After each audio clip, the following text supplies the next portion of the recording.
crazy best of 5 upcoming. And as always, who's joining me? The one and only Zev. Welcome in, everyone. It's going to be an exciting one today as we have Kasa looking to upset Dreamland, who got dealt their first loss in their last matchup, going up against NTMR, who currently holds that first place spot. So this is going to be an exciting game as Kasa's coming off of a nice, two-win series. 3-0 in their previous match, but a 2-win streak. So they've got a little bit of momentum. They're feeling a little confident. And, it's exciting to see if they can potentially pull out an upset here, especially when they can play perhaps a little bit more aggressive since they are no longer at risk of immediate relegation, but they will still have to face off in the LCQs. I think that's definitely going to be the kind of one of the factors here, right? Is they can let loose a little bit. They can really just play their own game how they want. The pressure's off. There's no must-win game, disaster kind of situation. They can do it for the love of the game in this one, and really try and throw some curveballs for Dreamland, who they are second seeded right now. They have an exceptional record. They've looked really strong. Their players are very, very stable, very good. We know how good this team is, but Overwatch is a momentum-based game a lot of the time, and I feel like mental plays such a huge part of it, right? So with Kasa coming off the back of this exceptionally dominant 3-0 win, and Dreamland coming off not a tough loss necessarily, it was top 1 versus top 2, but still a loss that they were dealt. Maybe, just maybe, that's enough to tweak it in Kasa's favor today. Well, and you certainly never want to count any team out, as we saw, in the previous round of games. There was almost probably the biggest upset possible in the FACEIT League series right now, and that was Iliad Helios almost stealing away a 3-0 sweep against YFP. But they started off with a nice 2-0 up against them, but YFP got it together, and they just absolutely, established that clear, definitive line between where they're ranked versus Iliad Helios. So, but it just goes to show that nothing is truly set in stone, and there are opportunities to be grabbed at if they present themselves. I think the matchup to highlight for this series is most definitely going to be this tank matchup. Dion is a exceptionally good tank. I think is probably one of their star players for Dreamland.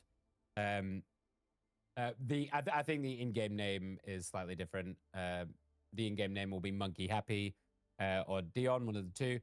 Against Leo here. I mean, Leo for Kasa has been such a staple anchor on the Zarya picks. Gave us a good showing of Sigma as well, which sometimes has been kind of hit or miss for them, trying to play this front to back style of comp, but showed it off really well in style in their last series. So this is definitely the highlighted match for me here, is between the tanks. And I think that's going to decide a lot of how these teams are going to fare against each other, depending on how these anchor players show up today. Yeah, taking everything into account, the tanks on both sides are definitely the highest rated members on each side. And looking at that loss from the last matchup that Dreamland had, Monkey Happy or Dion was the most prominent figure to be represented in those matches. They played 4 games. They managed to get the first win up on NTMR, but then proceeded to lose the following 3. But throughout all of that, Dion was proven to be time and time again the highest, not only the highest damage contributor, but also their highest elim related players. So he is definitely the more dominating presence for that team, and is probably the key factor in how a lot of this matchup will go today. Yeah, and what kind of I might be putting you on the spot a little bit here. I apologize. What kind of picks do you think we're going to see? I think we know what we're going to expect from Leo here. I think we're going to see a lot of this Vendetta Zarya unless it's banned out. Maybe default into some Sigma, maybe some Diva thrown in as we saw on Dorado. What do you think we're going to see from Monkey here? Do you think we're going to see very similar? Try and match this into like Zarya matchups. Do they have any spicy picks you think they might throw out for us here? You Putting know, you on the spot, I apologize. not having been able to see these matches or truly know, what Dion likes to run, because we just haven't had a chance to actually watch them play yet. I would imagine that it's going to be characters that are pretty common across the board. It's, Zarya is a really prominent character that Mhm. is just able to be a consistent playmaker, but as well as they're the spicy picks are all the characters that don't have some form of shield mitigation, right? Yeah. We consistently see the Ramatra, we see the Orisa, which can block projectiles or can go the route of putting up a shield. We can see Zarya always time and time again, and even Winston, a character who jumps around, has a bubble that he's able to put up and is a big shielding factor. The things that we see almost never in these matchups is that Roadhog, is that Junker Queen, Wrecking ball. the Wrecking Ball. Well, we've seen Wrecking Ball. He's shown himself once, but that's because That's he is true. able to just be That's true. he's a very obnoxious character and he's hard to hit. That's his mitigation, is being an annoyance to try and hit. So it's these shield characters that we see time and time again, except for Reinhardt, and there's obvious reasons for Reinhardt as he has some difficulty. He's a very committing character with his engagements, charging into the fray and only really having that melee basic attack with just the ranged on a cooldown type system. So he's not able to get necessarily any sort of range pressure out. It's a team that if you're going to run Reinhardt, it feels like you kind of got to run something a little very committal brawly in a way where you're able to just Oh, really run it down on a team if you get the opportunity. I would love to see a Reinhardt Kings Row, though, wouldn't you? Just like a Reinhardt mirror match Kings Row. Give us some old school. But as we are looking, they are currently picking the maps right now for the first control map. And I'm ready to be surprised a little bit here. And oh my goodness, this is a shocker. Kasa it's Kasa's choice here, which is I think is why this is throwing me through a loop a little bit. But we are heading to Ilios, game number 1. Why do you think this has switched up so much over the last couple of weeks? Because we are so used to seeing only Nepal, and suddenly we're getting Ilios quite consistently instead. Well, I think it's a very simple answer for them, and that is that through the last couple of weeks and through their last couple of matchups, they have seen consistent success on Ilios as opposed to Nepal, which has oftentimes been a bit more difficult for them playing into it. While Nepal might be a more favored map, they are just simply seeing more consistent success on Ilios, and so I think they simply are just feeling very comfortable with that map option. Yeah. I can't really argue with that. I can't really argue with that analysis. I mean, if they're winning on it and they're feeling really comfortable, then just a bit of a surprise, I think, because of how much we've kind of defaulted to just expecting Nepal as map number 1. We've been making a joke about it. We've been making a meme about it, saying that it's only been Nepal. So this is super interesting to see. We haven't got the bans yet as we're kind of getting into the game here.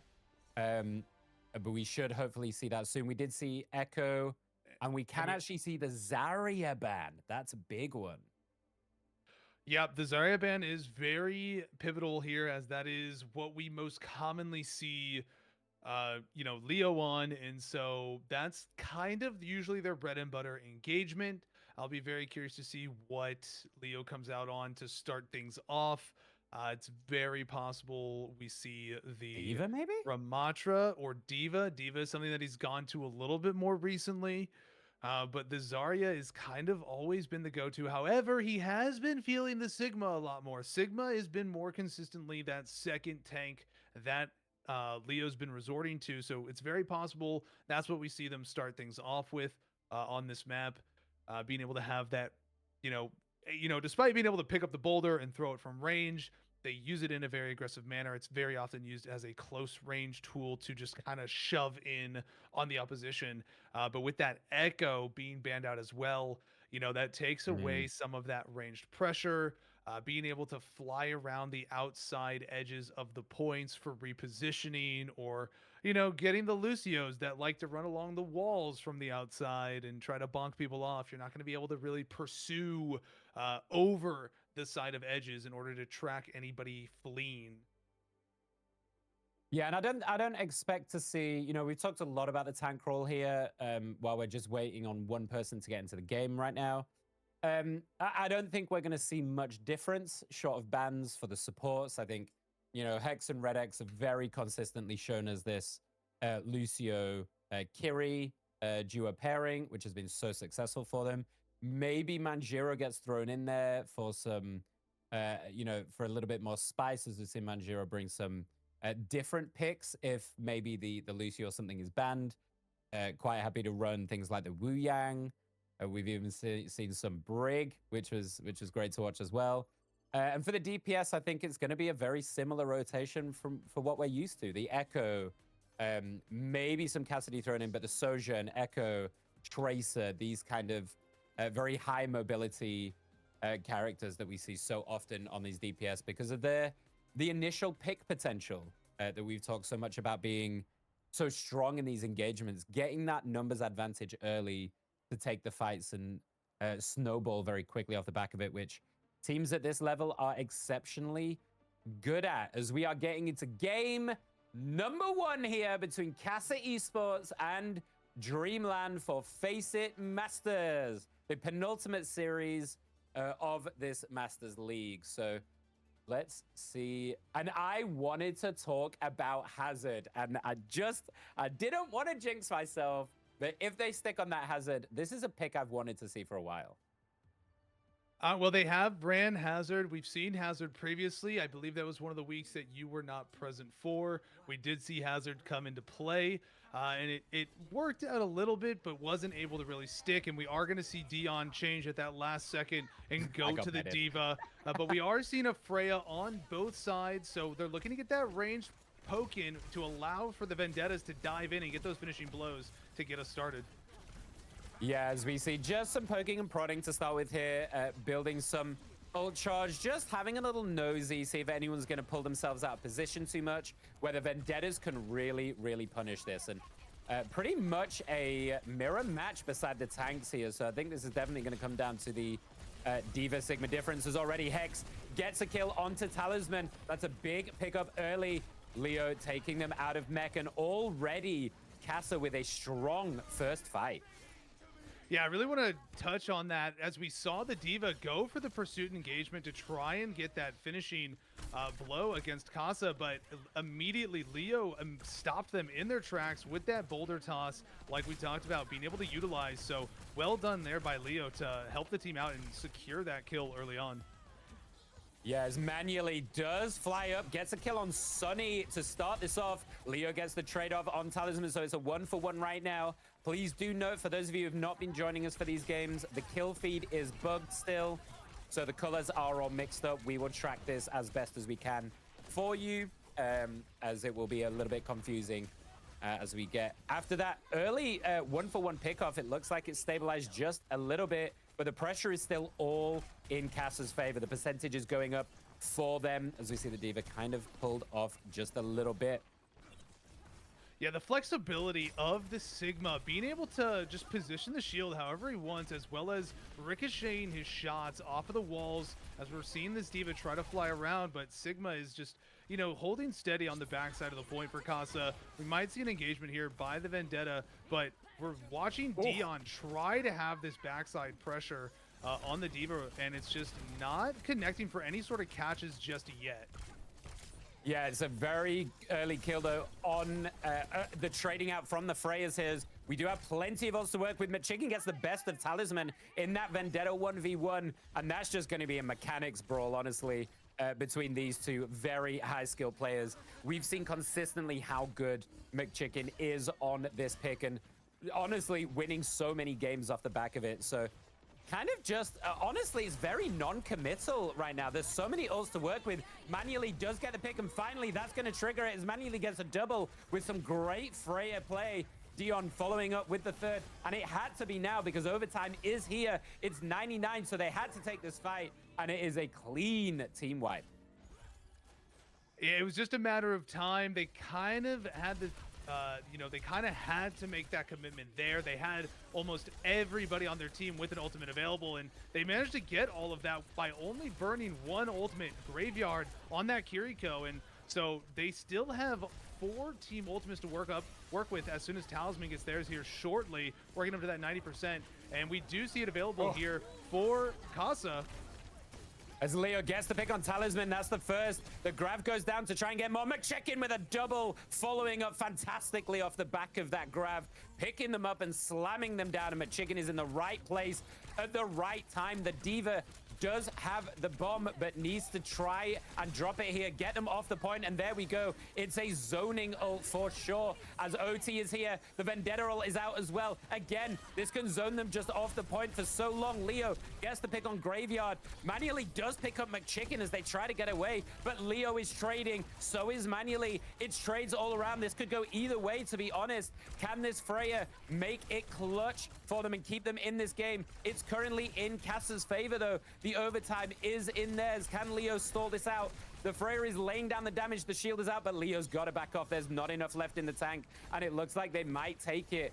Clutch play to hold on to that point from Dreamland.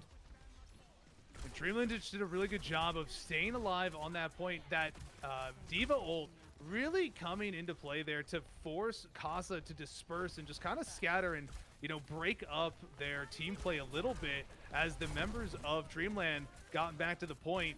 And we see Talisman here with their ult available as we're going to watch Kasa try to force things out right now.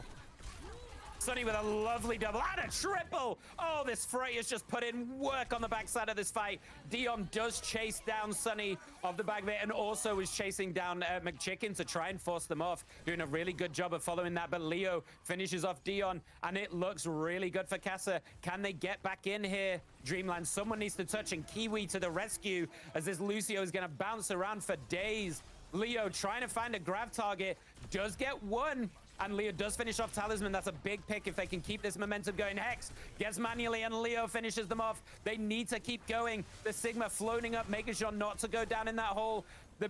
Oh my word. They've had to change to try and get in here, but McChicken holds it down. And it's a fantastic hold from Kasa in this first round off the back of some great play from Sunnyside there on the fray with the triple. Yeah, that was fantastic play by both teams there, but ultimately, we really got to see Kasa play that aggressive state despite being in a position of defense for most of the match, holding that point. They played aggressively, even on the backside of it, being able to position around the point and get those important picks that they need to constantly keep that advantage in their favor. While we did see Dreamland definitely be able to get onto the point and make good utilization of their ult, and I think that's an important thing here for them, is they had very good ult utilization. It was just outside of that ult window, Kasa was a little more consistent in that first round, so it'll be interesting to see how Dreamland adjusts to it as they're swapping to the Ramatra here to start things off along with the Mei and Sojourn. So a more aggressive individual with the Sojourn as well as a utility pickup there on the Mei. Yeah, I mean, we've talked about the Mei several times, over the course of this Masters, how good it can be. And Kiwi already finding McChicken, which is a big pickoff. That's a lot of damage out the way as they are being backed just a little bit. But the control that this Mei offers is so massive, especially against or in combination with a good tank that can follow up on the isolation that the wall offers for sure. And now just poking and prodding. Leo gets a great pick up Manually, though. Kind of a little bit out of nowhere. And this is the power that we're seeing from these Sigmas, being able to get these picks as Akiri just going up and over the edge as they are getting control of the point now, Dreamland. Sorry, Kasa. Yeah, Kasa, they're really keeping that aggression on, but like we were saying, the tanks being such an important role in all of this, we're kind of seeing Leo really work his magic on a Sigma right now. This has been his second go-to, and there's that boulder getting the knockdown, as we're going to see the fight break out right now with the beats being dropped on both sides.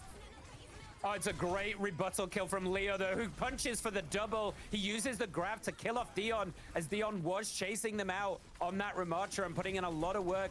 This Mei is being so irritating as the Sigma. Look at Leo just absolutely full send with Hex off the back of it. Finally kills Talisman. McChicken follows up as well. And they are really showing up here, Kasa, on Ilios. And we can see maybe why they decided to go for this. Yeah, Kasa needs to be careful here to not get too overconfident in themselves. They don't want to be they don't want to overcommit and create a situation where Dreamland is able to kind of catch them out of position and position back onto the point and just take momentum from that point on. But as of right now, Kasa is doing a very good job playing their game, and really Leo is just doing a fantastic job of getting these kills and pickoffs, which is allowing for Kasa to follow up and capitalize on it with the advantage that they have numbers-wise. Yeah, we got trades coming all around as Kiwi picks up McChicken after McChicken gets one. The Blizzard is dropped. They do get Leo, but do they have the damage to kill? I don't think so. I don't think you're getting through that Sigma, to be honest, as Ram pops that Nemesis form and moves forward. Has to drop it pretty quickly, as is going to be the grab once again, looking for Dion. Finds them as Hex picks up manually in the back. It's a huge pickup to take out that Sojourn, who can be so damaging. The Beast gets dropped as well.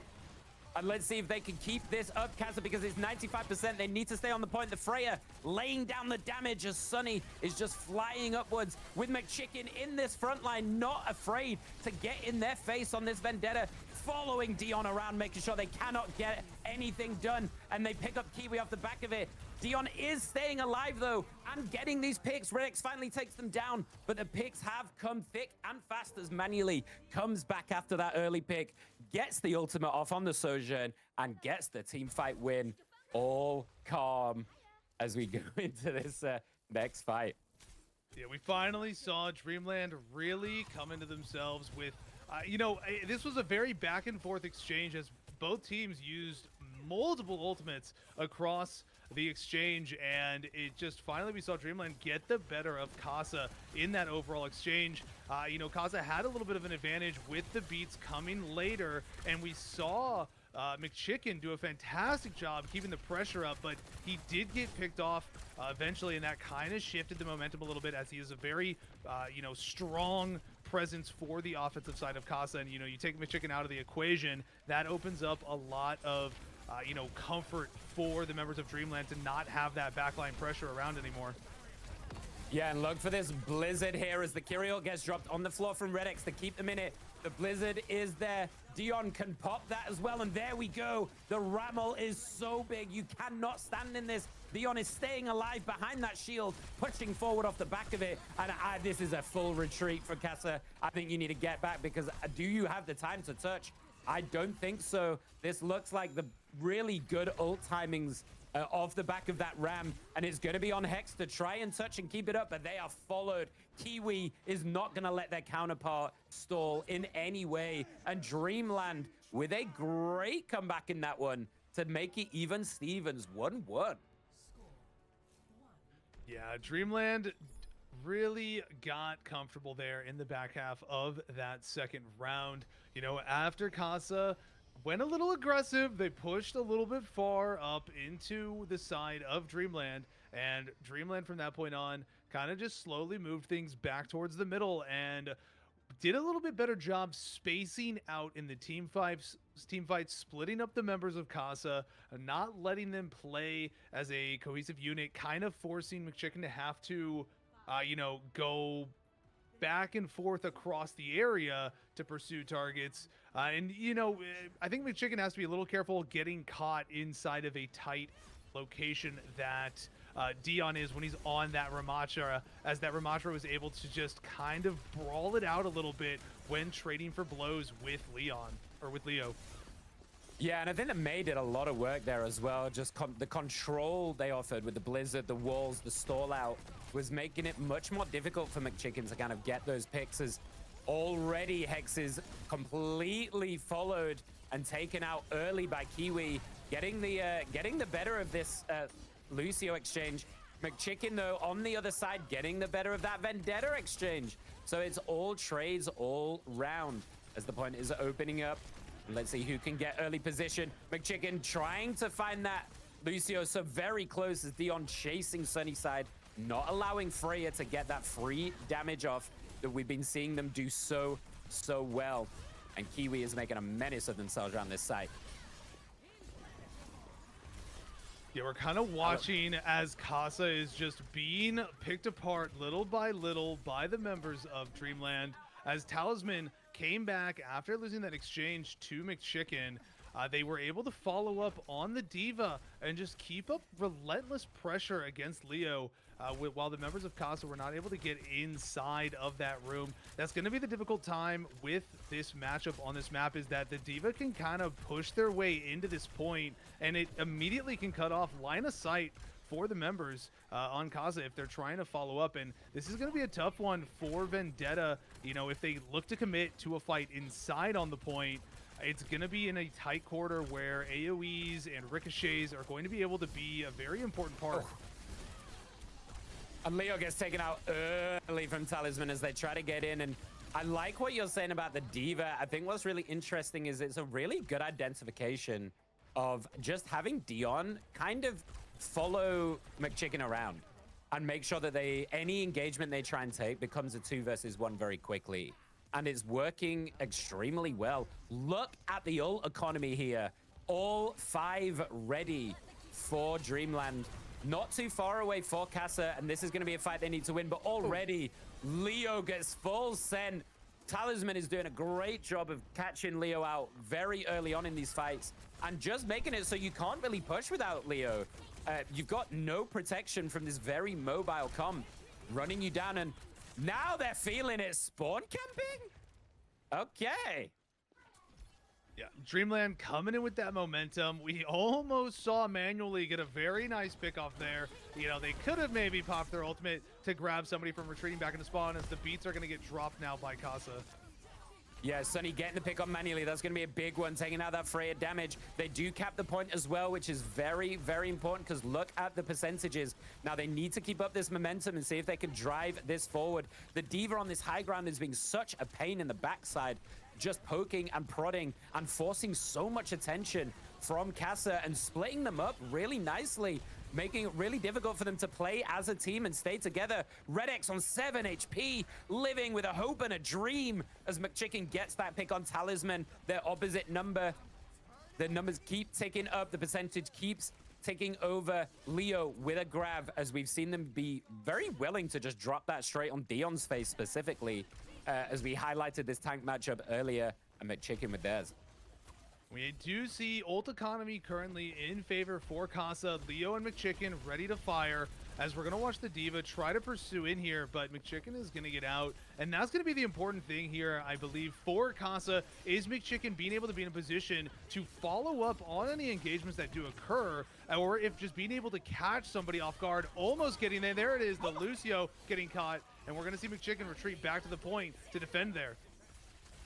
Yeah, and very interesting Vendetta ult, and they do get the Diva bomb out, but they get the bomb off in time to be able to reset. McChicken does get Dion though after the fact, manually gets the trades. This Freya is doing so much work. Look at the damage on McChicken, instantly down. Oh, and they all Red X against the wall. They were falling down and they said, nah, I'm gonna stick you here and get the kill. And oh my word, this Freya hero is a monster to take this game 2-1. And Kasa looked good, but in the first point, and it looked competitive, but oh boy, manually putting on a show for us in this one. Yeah, that play of the game, and honestly, the MVP of that match is definitely going to be manually there at the end of it, and we're going to see it here on the backside. It's this ultimate up against the wall to prevent them from being able to get back up is just truly disgusting, but the tracking play by them there on that Freya, incredible. And we're seeing why Freya is very much a competitive pick for teams in this league right now. She did get a little bit of a buff back, getting that initial damage increase on her bolt again, you know, from 30 to 35. So, you know, getting those double bolt sticks, as well as just the continuous rate of fire with the narrowing down on the spray, is really making Freya a competitive choice when you don't want to run a Sojourn or an Echo into these exchanges. Well, here comes the problem now, really, for Kasa, right? Because what are you more scared of now after that?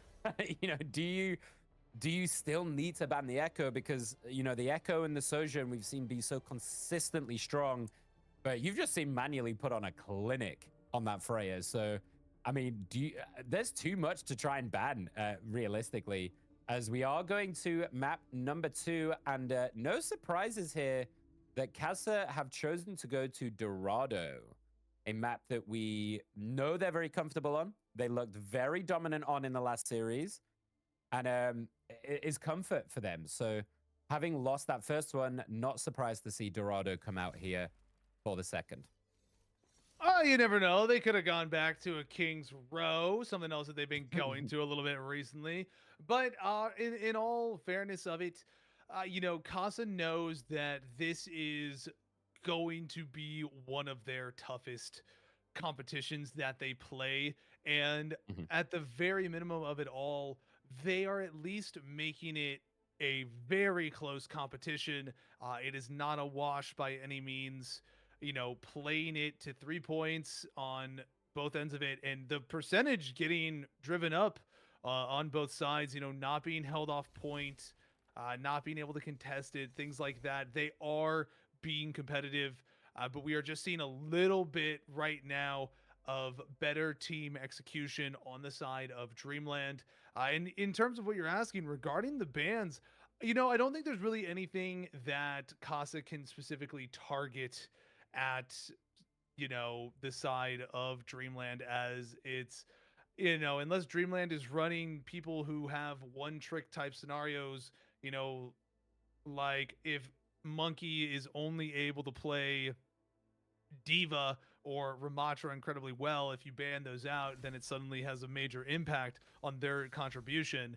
At this level of play, that's very rare for you to be in a one trick scenario type situation, as if you do have that, it makes it very easy to make you not much of a presence or able to contribute. So people tend to have, strong player pools all around, and oftentimes they have a shared pool. We almost always see, right now we're seeing Freya on both sides. Okay, so you ban out the Freya.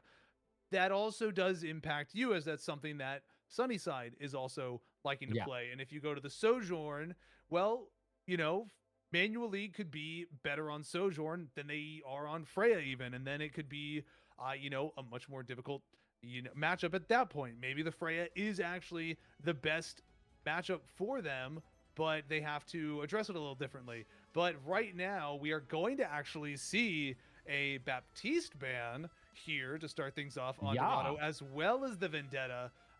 Nobody wanting to really deal with that Vendetta aggression, as Vendetta is a very oppressive character, especially when Freya is available on the table. That is a little bit of a situation. I think if you want to see Vendetta, banning out Vendetta is a good option, and vice versa if you want to see Vendetta banning out Freya, because Freya being able to immediately, if they stick you with a single bolt, that's going to put you around half HP, in which case a Vendetta is able to finish you off very easily in that type of situation. So that might be a little bit of a back and forth that we see. I am quite surprised that they banned both Zarya and Vendetta, though, that they feel like they need to ban both parts of that combo that we've seen them be so comfortable on. I do understand, the Vendetta ban themselves is extremely strong for sure, especially on these very Zarya is not banned right now. Oh, it shows that way to me. I apologize then. That is from game 1. Game 2 is Baptiste and Vendetta. Vendetta and Baptiste. Sorry, guys. Leo is currently on Zarya. That's on me. So as we get into this game, that's the second time I've done that. As we get into this game, McChicken gets a very, very early pickup manually already off the gate. And this is what we see, the Echo. This is why we saw the Echo be so early banned in game 1 because of how good this hero has been all across Masters, really, in all the games that we've watched. So as we see Dion defaulting back to that Diva, trying to contest the high grounds, as we see very commonly on this first point. And Kiwi gets the better of McChicken, actually, off the back of it. So great pick there. Hex trades out for manually. So 1 DPS down apiece has already pushed quite far. To be honest, to get past that first archway without really much issue. As we see the Freya using that height advantage, peppering down onto Dion from that height. But this is what we see so powerfully from the D.Va. Red X very quickly in support there to try and keep them up, but they both get punished for it as Manually and Talisman follow up with that very high mobility off the back of it. So really well done there from Dreamland, following up on Dion's pressure. We're going to see that initial stop there by Dreamland here, but Kasa did get a good initial first push. However, as we saw it last week, we saw this happen last week, or last matchup for Kasa, as they were on defense and they got pushed very quickly to that point, but then defended it so long that the payload actually ended up all the way back under the archways. So that's going to be looking to see, that's what we're going to be probably looking to see have happen here, as we actually see Tracer try to get around to the backside of the point and, you know, do a little back cap action, but Dreamland is there to follow up and stop it, as Kasa is just working on getting themselves into position to move back into the payload. Yeah, they're also quite behind in the ult economy here, to be honest, as Graveyard drops the Kiri, manually gets the better of Sunnyside straight away off the back of it, and Dion is just so free to dive on this D.Va, making this pick look really, really good into the aggression that Kasa is trying to put out here. Just being able to pick off these individual heroes and split them up. And honestly, I think this is what we've seen Dreamland do so well already in these games, you know, in game 1 and now in game 2. Their ability to pull them apart is working out really well for them, and really only using 1 ult for that means that they're in still a very strong position, as they've still got an even ult economy for this next. McChicken gets the better of Graveyard. Leo as well gets manually. That's a 2 off the back of a very quick pick early on. McChicken styling on the Tracer, tries to drop a pulse bomb. Leo picks off Dion as well, and it looks like they are going to get that point. And we got to see McChicken, you know, prevent me from having me to eat my own words, as I was going to talk about how, you know, very rarely do we actually see McChicken. You know, McChicken goes to the Tracer as kind of an, you know, other DPS option, but less commonly so. But, you know, we never see him having that same sort of impact on the Tracer as we do when he's on Vendetta, as we are fortunately getting to see them actually pick up multiple kills here on that Tracer, and the ults are still very much so ready for Kasa. 3 of them at the ready to the 2 of Dreamland. And, you know, that was a bit of a situation where the ult economy was initially in favor of the side for Dreamland. And we're actually going to see Kasa come out in advantage of this initial skirmish that's happening so far away from the point, as Talisman did use their pulse bomb, and Kasa still having a bit of an advantage in this exchange, as the kills are consistently flowing in their favor.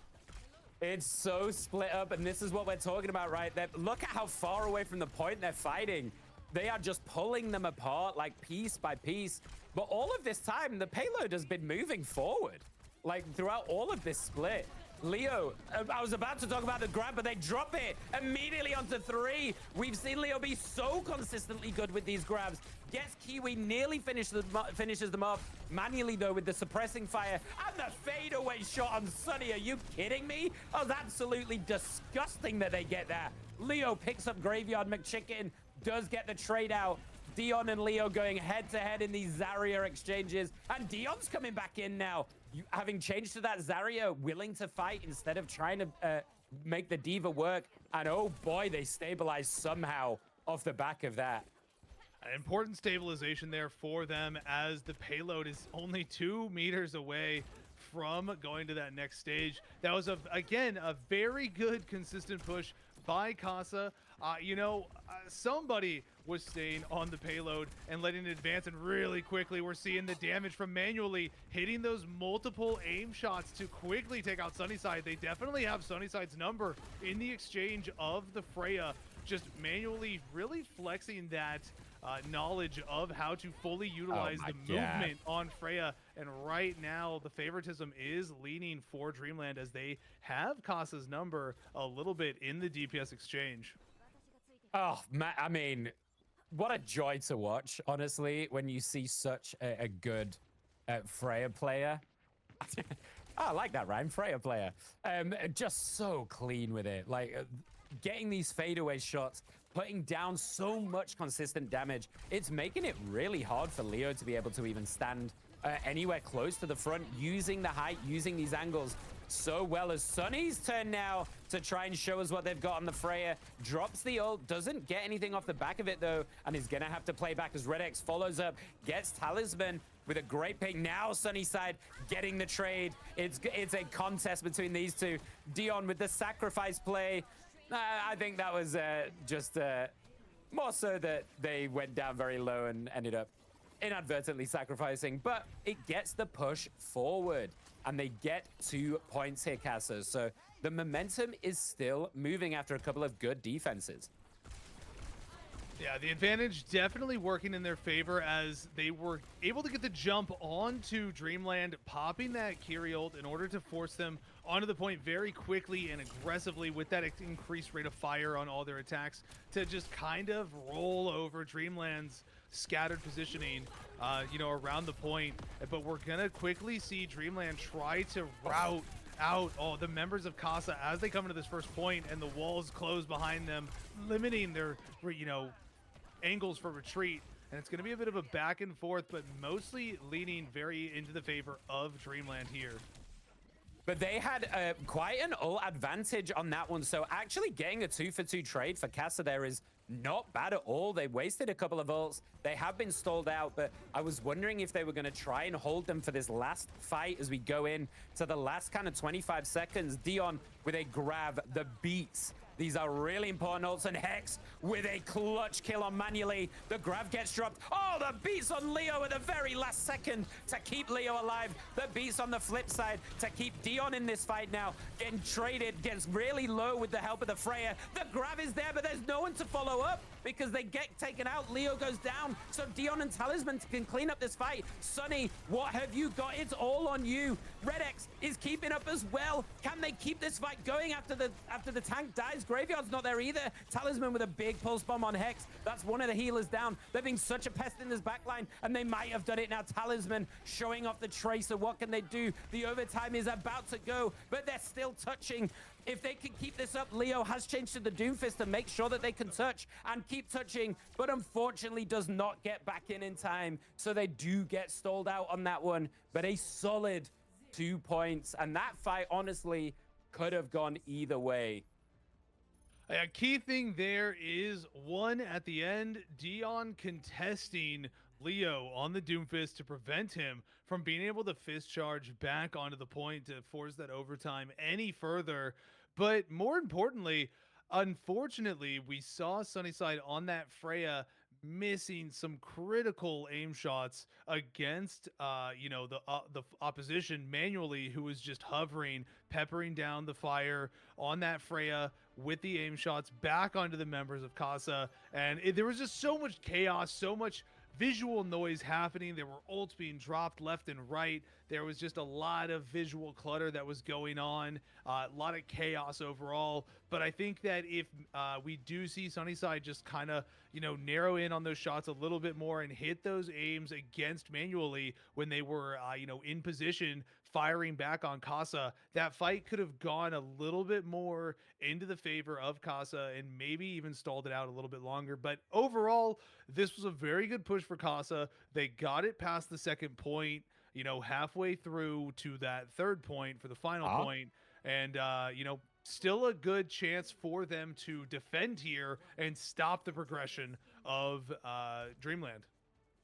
And we've got a little bit of old chat going on here as early scouting between the teams.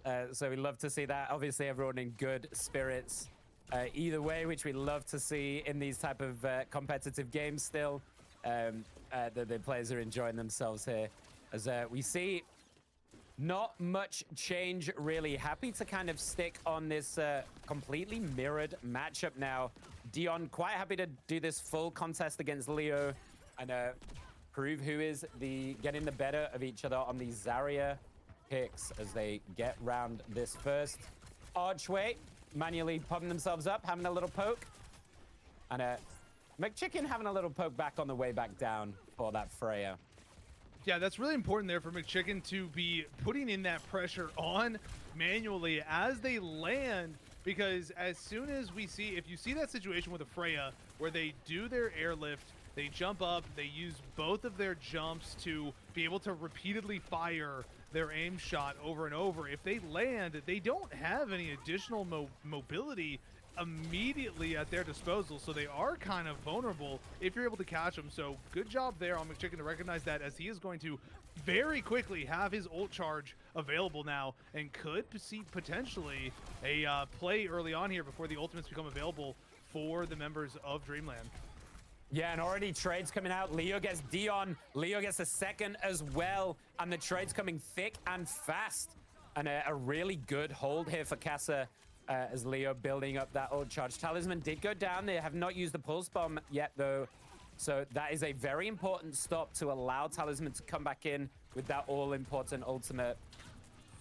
Sorry, on the other side, as McChicken has theirs as well. Red X not too far away from that Kyriot to drop on the floor manually with theirs. McChicken with a big pick on manually as they just built up that ult as well. So the Freya is out for this, and that's going to trigger the response very quickly as Leo drops Dion off the back of the Kyriot on the floor. Graveyard does get a trade onto Red X, but McChicken so free right now on this Tracer in the 1v1, finds the health back and just has to back off. But Kasa looking pretty solid right now.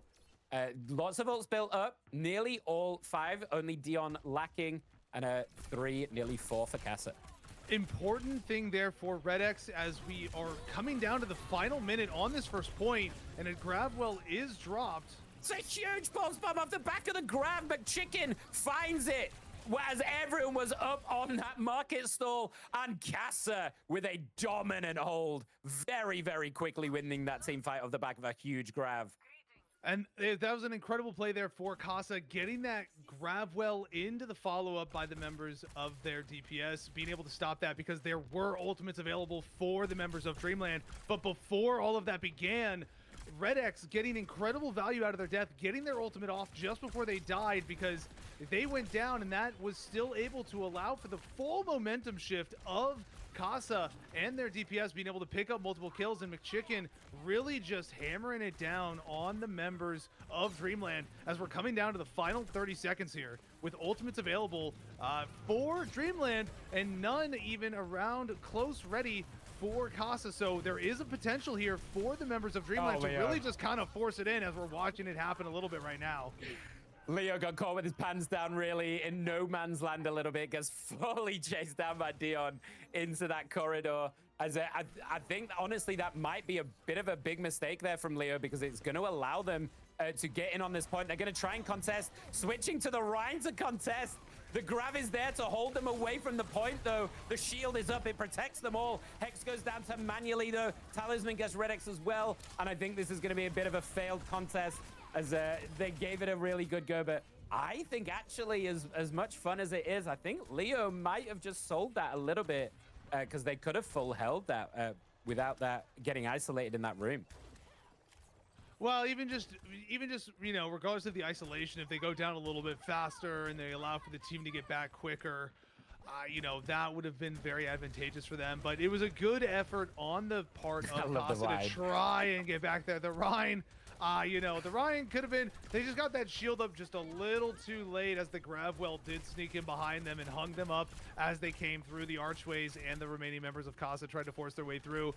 That was very good anticipation on the part of Dreamland in order to hold that up, but they only have a minute 40 to work with to push this payload the full distance, and they're not even at the point of where teams typically get held up yet on this map for this second point. Oh yeah, it's still absolutely all to play for 100% as Graveyard drops that Kyriel on the floor, manually finds Hex as they try to b-hop around the corner, gets caught out again by manually on this demonic Freya pick. Talisman and Kiwi both with ults as well, still to work with manually, having built up theirs. And I mean, what do you even do about that? It's just peppering down. Redx gets taken out, and these picks are so impactful from manually. I mean, just tracking is unbelievable. Redx, McChicken both with theirs, and Redx drops, willing to take the fight very quickly. McChicken with a pulse bomb if they want to use it, but not a lot else to work with. Leo so close to a grab, but gets taken out before that's an option, and so is Hexers. Now, this is a complete wash as Talisman gets a triple. We've been talking up manually, but both of these DPS players are showing up in style, and there is now 2 minutes on the clock. Manually is posted up and ready. They know there's one more fight left in it. That was a crucial pickup there for the members of Dreamland, getting that full team kill engagement as they moved into the point, which gives them a momentum here onto this next leg of it. Huge picks. But Kasa is returning in kind to prevent that initial momentum shift, as they still are back now to a minute and a half. And, you know, that's really what the advantage was there for Dreamland, was to have this little bit of extra time as they got that quick push in. But they are right back where they were before that point. Kasa has to hold this. They very little distance that Dreamland does have to go. So Kasa, their backs are against the wall, despite there being a large distance for them. They can't really give up any ground in this position. No, but they do have the ults to work with. McChicken has a pulse bomb. Sunny just drops theirs in a whiff, to be honest. Kind of a little bit of an airball as the grab is sent onto Leo. The beats are dropped, but Leo is going down so fast, surviving for their life. But look at where the cart is. Someone's got to contest. And Sunny being pressured so hard by manually. With that ult, has to drop back, so it is an absolute fiesta on this point. McChicken with a huge pick on Talisman, though. That could be exactly what they need. Dion gets the better of Leo. That's their front line gone. Can they keep holding? Graveyard gets Sunnyside as well, and it looks like they're gonna take it, Dreamland, off the back of a really strong second point push with plenty of time to work with, and Dreamland just get it in the end. And as much as I hate to say it, they were defending so well on that first point, and I think it was a little bit sold. Not to pin the blame on any one person, of course, but a really good showing from Kasa. Honestly, on a map they're very comfortable with. It was very, very close to taking it. That Kitsune was just very well timed here that we're seeing for this play of the game. It's literally the winning moment of that match.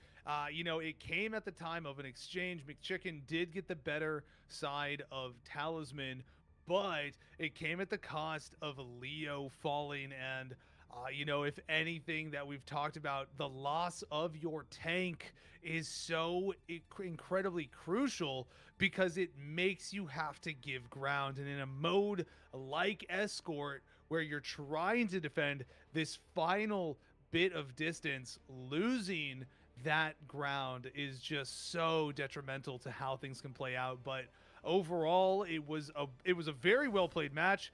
Kasa brought it down to the wire. It's, you know, again, it's not a wash. They are competing. Kasa is proving that they are able to be competitive even against the best teams in this league with their current roster, and they are doing a much better job. They're looking very good right now compared to how they were a few weeks ago before the break and immediately following the break. You know, there was still a little bit of you know, new members coming in. They've seen multiple roster changes, but this current roster is doing quite well, and we are going to Flashpoint. And okay, we have to talk about these bans. Sorry, Zav, we have to talk about these bans. We will. We can talk about this. So you were not here for it. The Bastion band. This was a key role play in their last matchup on this map. Right. Okay. The Bastion came out. There was a pivotal moment. One, the Bastion for Kasa was winning against the opposition Bastion continually, time and time again, but we got to see that grab well. There's the thing. In this situation, we saw the Zarya getting off the grab wells, and if it wasn't McChicken getting the slams out with the sword sundering, with the sundering blow from the ultimate, it was the Bastion following up, and we saw the Bastion getting a 4-kill on the final point push and things like that. But they had a very good showing on the Bastion on this map the last time they were here. You know, this is a map that they're liking overall, but we are seeing that something right now. If this holds up, Venture is being swapped off of right now. All right, we're watching for it. But I'm all here you for know, these spicy picks, dude. I'm some of the so here different for picks, some but of these. most importantly, we are seeing a change in the roster for Kasa right now, as the Kiriko is also banned out. Aside from the Bastion is banned. Kiriko is gone as well.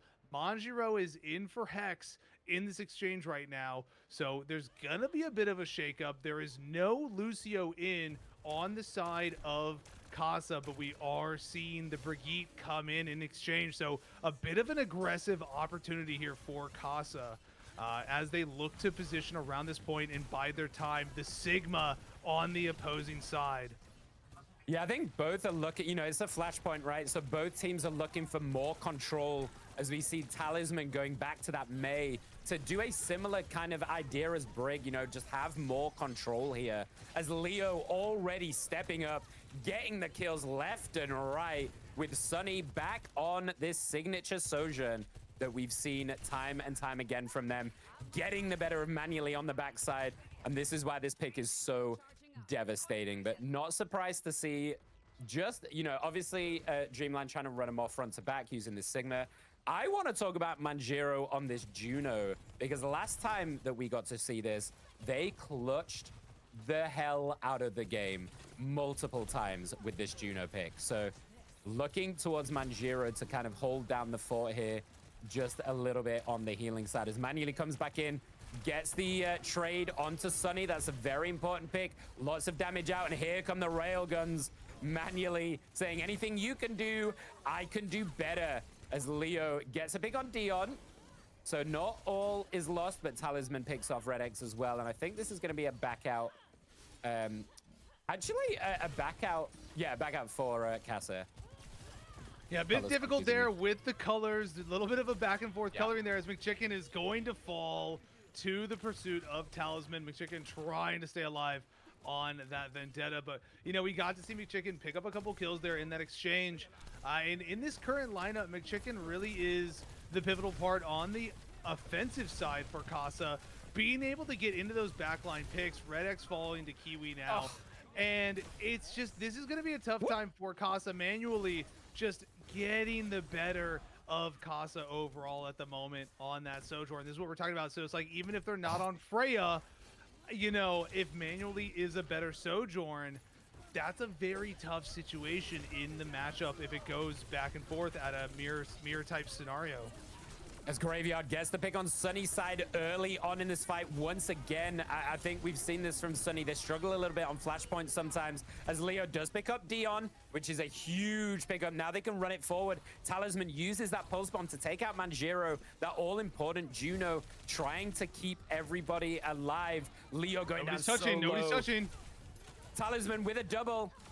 As Talisman is just going crazy on this Tracer. We've been talking up Manually, but oh my God, Talisman on this Tracer is also a demon of a player. And silently just, you know, we've been talking about the flashy Freya plays and stuff, but I mean, Talisman has been consistent throughout all three of these maps on this Tracer, getting these backline picks. And Red X and Hex and now Manjiro must just be hating them right now. Trying to play this Tracer. It's a tough situation with the current DPS lineup for Kasa. There's not really a clear answer for Tracer, as there's nobody that can really stick to him. The beats are coming out now for Dreamland. They're just kind of using it to brute force their way in with the control of the point. McChicken though picking up a huge triple. Over the top of the Grav is so big. They get the double, but Dion and Manually come back in. They are holding on the back of it. Leo's going down so low. McChicken is the one with the ult. They are staying alive. Leo for their life, and Dion finally finishes them off. They do get the first percentage on this second point, but a lot of commitment there as well from Kasa, so that's probably going to feel pretty bad as we see Leo already switching to that Sigma, thinking, hey, we need a bit more front to back here, and maybe that's a way to try and help deal with this front to back that we're seeing minus Talisman on Dreamland. Yeah, that was a really great job by McChicken. Unfortunately, the members of Kasa were not able to stick to it, and we're just watching the really aggressive, consistent tracking fire of, manually right now. Talisman finishing the job along with Kiwi, but manually doing an incredible job with that Sojourn, getting continuous fire and, hitting those railgun shots to drop the members of Kasa very low as the rest of the team is able to finish them off. And this is kind of the situation right now with this Talisman on the Tracer. McChicken being on Vendetta with Sunnyside on Sojourn, they don't really have an answer to the Tracer, as McChicken, Vendetta can't really keep up with the Tracer. Tracer's just going to dash circles around you, and Sunnyside is busy trying to track the other members of Dreamland. So there is no distinct answer currently being shown for Kasa, but I think that's part of the problem, is that if McChicken goes Tracer, they do a good job of locking down Talisman. However, manually clearly has the leg up on Sunnyside, as we see them getting an exchange once again on Sunnyside here on the Sojourn. But when he's on that Tracer, he's not really able to lock anything else up outside of that other Tracer. Yeah, Sunny has got to watch their positioning here, because that's the third time in a row they've been picked off first and very early in these fights, as this fight is already done. I do want to pick up on something that I think is really important here. I think this is such a smart pick in the BAP. This BAP is making this Vendetta's life so difficult to get the pick, and it's wasting so much of McChicken's time as they're trying to kill this BAP, go on it, the lamp goes down, and it's forcing McChicken to use these cooldowns and not be able to finish these kills, while Talisman on the other side has got complete free reign on their supports, and we're seeing it time and time again. As already, I mean, this looks very fast with 2-0 down already, 40% on the clock. You've got to come up with something, and you've got to come up with something fast if you're Kasa. Yeah, I'm not really sure what we're seeing. The change here of Redx going to that Wu Yang as the beats come out, and it's just a bit of a rout right now. The momentum is completely in favor of it's not even close. Dreamland. They are just completely having their way with the members of Kasa, as Sunnyside does get a change up on Talisman there finally, but the members of Kasa are being forced to regroup. Leo bringing out the ball, as it looks like Kasa's just looking to try to force their way to the point and just get some momentum and get on to the point. As the time is running down, they have to get there fast to contest, as we do see them go down quickly, and it's the end of it. It's done. I mean, I think, I didn't mention it at the time, but it has surprised me that they chose this map, honestly, because I feel like they struggle a lot with Flashpoint. I don't think I've seen a very convincing performance. I know I missed that one that you were talking about the other day. And that's the one where they 3-0'd it. They 3-0'd it. They had a very good showing on it. They did a very good job, on that map. But previously, I think what was most important about that is that the previous times that we've seen them on Suravasa, it's usually after they've been through the ringer, fighting multiple maps time and time again. Suravasa being, Flashpoint being that fifth map that they go into. They're gassed out. They don't have any energy left. And Flashpoint is a repeated attack and defend of holding the control point over and over and over, and so it can be very taxing. And so when you've seen them, it's been at the back end of the series, and so they don't have a lot left in the tank. And so I think that's what they were trying to go with here, is that, while they were still feeling pretty good, they were very competitive through control and through escort. They were hoping to see some success here on Flashpoint, but we saw Dreamland just clearly establishing that when it comes to Flashpoint, it is a map that they are much more comfortable on and much more dominant on over in this matchup. Yeah, but I think if you're Kasa here, I mean, you hold your heads up high. I think from what we've seen, we've seen the iteration of this roster throughout this season. We've seen the change up to this new roster. And I will say, I think this new roster particularly seems to gel a lot more together. And this is still very early on in their life cycle. It's been maybe, 3-4 weeks max that this roster's been together for Kasa. So to show up and to give Dreamland a fight, Dreamland have dropped, one match throughout this whole season? They are a very, very strong team. Against the number one team, NTMR. Against number one. It's a very good team. Yeah, I think Kasa should be very proud. I think they have a lot that, they should come away from this thinking this is the beginning of our journey. And if we can start off at this level, it can only go up from here, right? They can only get better as a team and gel more together as they play more together and figure out, plug their weaknesses and improve their strengths. So I think they can hold their heads up high going into the LCQs. And although it shows as a 3-0 on the scoreboard, I think it doesn't really tell the story of the series. No, it's one of those. It is absolutely one of those situations where it is a much closer result than what the scoreboard shows. While it does say that 3-0, it was a much closer matchup than that 3-0 outside of that third game. That third game on the Flashpoint was the only like truly decisive one-sided exchange that these teams had. It came down to the wire on control. It came down to that final point, little bit of percentage clock ticking down on the escort. So, they did a very good job. I think that as long as Kasa continues to play at this level, if they can make the way they perform today their norm, a consistent performance, then they are definitely in that realm of being in that competition of how the 5 through 8 teams are. I don't think that they're quite there at being able to be, the way Dreamland and NTMR are. Those two teams are they are playing consistently at the level that we saw them play today, if not better overall.